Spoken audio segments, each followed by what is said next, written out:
Here are some of the most hilariously poorly aged theories in One Piece. MEADOWS is Kaido. Even as late into the series as DRESSROSA, the only image we'd seen of Kaido was his Water 7 silhouette, which is to say that no one really expected Kaido to turn out to be quite the Chad he did. But as the DRESSROSA arc ramped up, it was revealed that the Blackbeard pirates had a presence on the island. Also, the Big Mom pirates were sailing outside of it, and so it was speculated that Kaido would be here as well, and it would turn into an Emperor Battle Royale. Particularly since Kaido was the most connected Emperor to Doflamingo, it just made sense. And so here's everything we knew about Kaido at the time. 1, he was big. 2, he was wacky looking. And 3, he had a bit of a thing for animals. All criteria which perfectly fit MEADOWS. If you don't remember, MEADOWS was a gladiator in Block D, who unlike every other contestant, mysteriously disappeared after losing. And so it was thought that MEADOWS, nay Kaido's, was off screen implementing some sort of super secret emperor business. He'd lost on purpose, for reasons, and he was going to ultimately emerge as the big bad guy of DRESSROSA. That was up until MEADOWS, in all of his mediocrity, was finally spotted again in chapter 786, and 9 chapters later, the real Kaido would be introduced, thus putting an end to MEADOWS' short-lived reign of relevance. Although I do genuinely crave to see a reality where MEADOWS did turn out to be Kaido.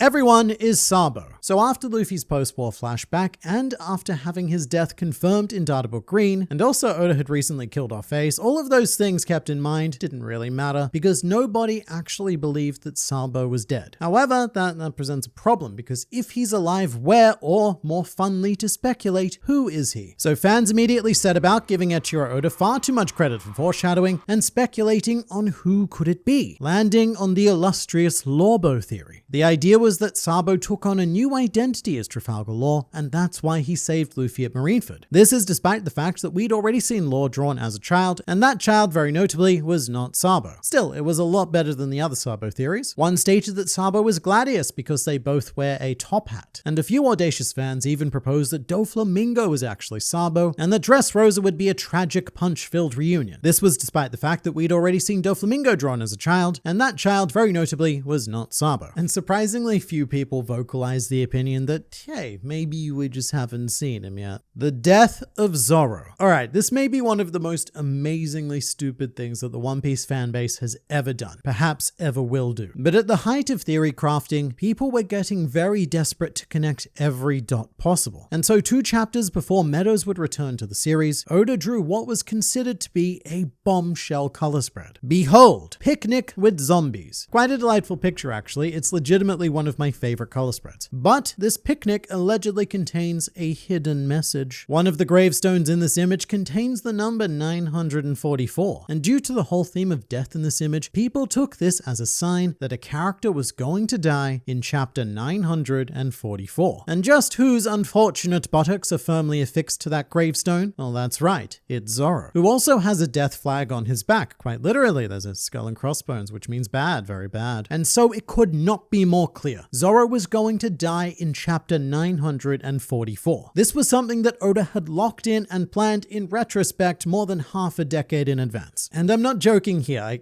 wish I was. But certain people took this very seriously. And so when the moment finally came 5 to 6 years later, just picture this. Chapter 943. ZORO has just brazenly leapt into combat to protect Toko. A fight against Kyoshiro and all of Orochi's overwhelming forces is imminent. So faced with the full force of Wano, is this the end for our ZORO? The answer is no, never. Why was this a thing? To be fair, there was no death, but there was a killer. Chapter 944 is the one where Kamazo was revealed to be killer. Not that you had a lot of opportunity to appreciate that over all of the whinging that the ZORO death theory didn't come true. Big Mom is Nami's mother, so I would say that about a third of all One Piece theories revolve around parents. This fan base has this like hyper fixation on blood relatives, despite a key theme of One Piece being found family and the irrelevance of bloodlines. But since we don't know who Nami's biological mother is, it has to be someone, and that someone is obviously Big Mom. And the evidence for this is as follows. 1. Nami must have a biological mother. 2. Big Mom is the only relevant female character of age that we know. 3. Pink and orange hair are, they're kind of similar. We're going to say kind of similar. 4. Nami is greedy and Big Mom is also greedy. And finally, it was, quote, foreshadowed foreshadowed by Nami's bond with Lola, her sister on Thriller Bark. And so Nami was given Big Mom's Vivia card so that she could take it into an epic big arc where she would face off against her evil mother. And you know, it kind of turned out to be true. Except instead of Nami, it was Sanji. Instead of Big Mom, it was Judge. Instead of a Vivia card, it was a wedding invitation. Instead of facing off, it was an awkward alliance. And instead of anything that the theory said would happen happening, completely different things happened. Other than that, though, the theory is completely sound. VINSMOKE everyone. So after Sanji was revealed to have royal lineage and more importantly siblings, VINSMOKE connections started happening everywhere. And again, seriously, about a third of all theories in this fandom are just this character is secretly related to that character. So fans introduced us to the idea of VINSMOKE Killer, who was obviously a VINSMOKE because he has blonde hair, and Oda gave him a mask to hide the trademark eyebrows. That was the best of what they came up with. We also had VINSMOKE Bellamy because he has blonde hair, and also Saint Shepard, because again, he has blonde hair. In fact, before VINSMOKE Judge appeared, there had even been a long-standing theory that Saint Shepard was Sanji's father. But as ridiculous as family theories are, they have nothing on this next one. KAIDO is a poneglyph. Alright, let me explain. This was one I was actually a big fan of back in the day because I just love how ridiculous it was. But the idea is that poneglyphs were indestructible objects, and KAIDO was an unkillable creature. You put 2 and 2 together, feed the poneglyph a devil fruit, and then bam, there is your KAIDO glyph right there. This was quote-unquote logical because we knew that KAIDO had a connection to Punk Hazard. And we knew that the previous tenant of Punk Hazard, Dr. Vegapunk, had innovated the method of feeding fruits to objects. Therefore, KAIDO could have been an experiment gone wrong.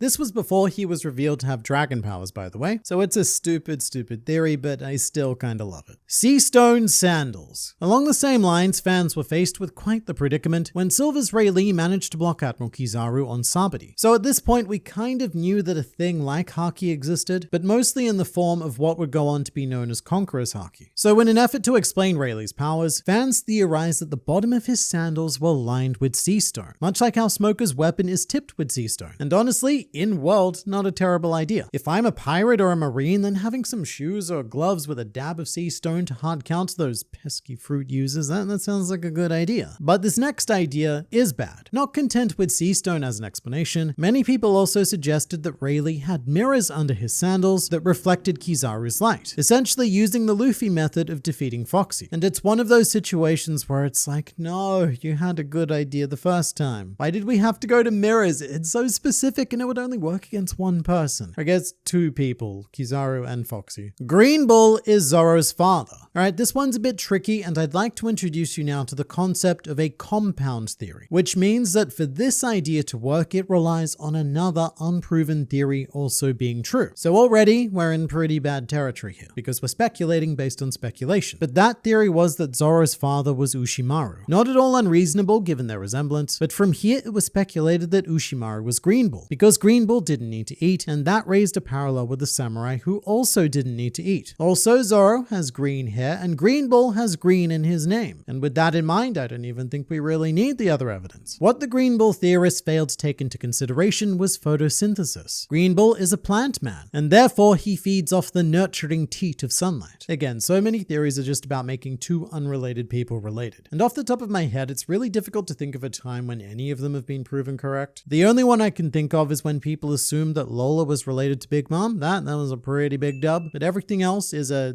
not that. Straw Hat Paulie. So at the beginning of Water 7, it was clear that we were getting a new crewmate. Specifically, we were getting a shipwright. And whilst we were introduced to a veritable buffet of shipsmiths, our options pretty quickly narrowed down when the 2 major ones turned out to be traitors, and another one was pretty firmly planted as a villain. I mean, what Frankie did in the beginning is still pretty hard to forgive. At the very least, Robin was much more vague with her misdoings. Like, she never harmed the Straw Hats directly, which meant that our options were pretty much reduced to Paulie. Prior to any slobby, he was the major contender. But from there, it quickly became clear that Frankie was our guy. Marco's message. This is a weird one because it's hard to blame people speculating over this. But in chapter 909, Marco's dialogue made it sound like he had declined the invitation to fight Kaido on Wano. And in his place, he gave Nekomamushi a message for Luffy. A message? What could it be about? Could it be something about Ace? Is it something to do with the final road poneglyph? Could it be a secret weakness of Kaido's that Whitebeard learned during his time with him on the Rocks Pirates? Or perhaps even some information about Blackbeard. Marco knows things about Blackbeard, things that he still has not told Luffy. But nope, it was none of that. The message effectively amounted to, yeah, sure, I'll fight the Kaido with you, but I'm gonna be a little bit late. And also, the message was never delivered to Luffy. In fact, this message, for all intents and purposes, may as well never have existed, because in the grand scheme of storytelling, it is completely meaningless. It was something inserted for the purpose of making us think about what it could be. Blood Logia. Ever since the three admirals were named on Long Ring Longland, people had tried to predict their devil fruits using the Kuzan model, which was a Logia and an element relevant to the epithet color. And actually, Kizaru was the one who was most difficult in this regard. Lightning had already been taken, not a lot of people were thinking about light, and as for other yellow substances, well, everything just kept coming back to urine. But for Akainu, the red dog, there were only really two key ideas, one of which was lava/magma, which ended up being correct, but the other was that he would be a blood Logia, something to really reflect his sinister nature that we would go on to see in the Ohara flashback. I'd still be very keen to see a blood Logia, although it might risk being a bit too close to an actual water fruit. The raid will fail. So this is a big one. In fact, it might be the best known theory in the entire One Piece community. Early on in Wano, we learned that there was a plan to raid Onigashima, and so a theory emerged that the Alliance would fail in this endeavor and have to repeat and regroup for a second battle to ultimately bring down Kaido as well as Big Mom. It was a legitimately intriguing idea in the beginning, but to say that people got carried away with the idea would be a colossal understatement. When the raid did finally get underway and the standard shonen thing inevitably occurred, where the bad guys were being beaten one by the good guys, the intensity behind the raid failing only grew. People refused to look at what was actually happening in front of them because by this point they'd invested like 2 to 3 years of their lives into this idea. So everything was seen as a red herring.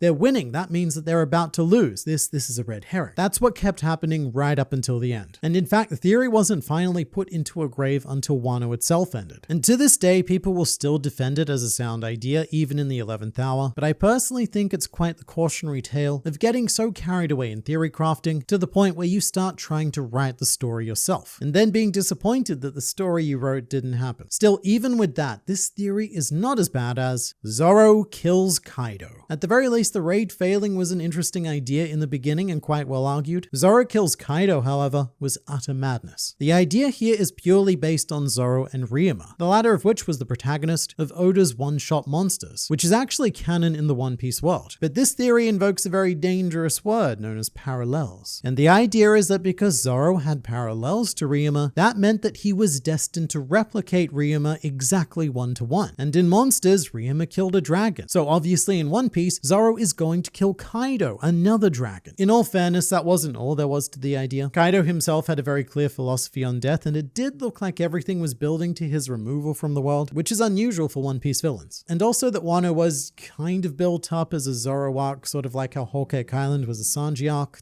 kind of. But the vast majority of the idea banked on the parallels between Zoro and Ryuma. And things even got so wild that the Microsoft Store Twitter account even weighed in with what I think was a very sensible opinion. And the reason why parallels are so dangerous is because in a series this big, you can use them to prove literally anything. In fact, I even did a video where I jokingly highlighted that Luffy arguably has more parallels to Ryuma than Zoro does, because Ryuma is an Oda prototype. Yeah, he looks like Zoro, but he acts like Luffy. And also, to be fair, in the end, Zoro did parallel Ryuma, as his finishing move against King was in the same style as the one Ryuma used on the dragon, which was a pretty cool detail. But the people who loudly supported this theory online were frankly insufferable. It is probably the worst idea that has ever been afflicted upon us, and it gives me great pleasure to say, well, that didn't age well.